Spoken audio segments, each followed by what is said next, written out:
तो बारिश का बड़ा खूबसूरत सा मौसम हो रहा है और लाहौर जंक्शन रेलवे स्टेशन के प्लेटफॉर्म नंबर 4 पे एक नया रेस्टोरेंट ओपन होने जा रहा है इलकबाना, जिनके पास चाय, खाना, फास्ट फूड, हर तरह की जो प्रोडक्ट है वो आपको मिलेगी। और ये कर्टन्स वगैरह साइड पे करते हैं और ये अंदर का एम्बियंस है। इसमें बिरयानी जो रूटीन के हैं वो आपको मिल जाएंगे, चाय मिल जाएगी। उसके अलावा आपको फ़ास्ट फूड की आइटम जिसमें पिज़्ज़ा और shawarma, ginger burger, pizza burger, ये सारी चीज़ें मिल जाती हैं।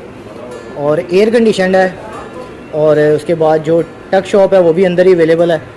और इनका जो रेनोवेशन हुई है उसमें सबसे प्यारी चीज़ मुझे ये लगी है, ये मेरी फेवरेट चीज़ है, एक्वेरियम। हेलो, वाइट, ऑरेंज और ब्लैक कलर की फ़िशेज़ इसमें आपको नज़र आ रही होंगी तैरती हुई। अगर बच्चे हों तो उनके साथ बैठने के लिए बड़ी ज़बरदस्त जगह है।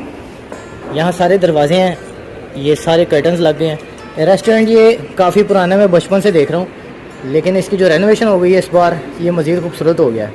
तो बिरयानी इनकी 300 में है। जो जिंगर बर्गर और पिज़्ज़ाज़ वगैरह उनके प्राइस आप मेन्यू में देख लीजिएगा। तो अगर आप स्टेशन पे वेट कर रहे हैं अपनी गाड़ी का 4 नंबर प्लेटफॉर्म पे, तो ये जगह बड़ी ज़बरदस्त है आपके पास वेट करने के लिए।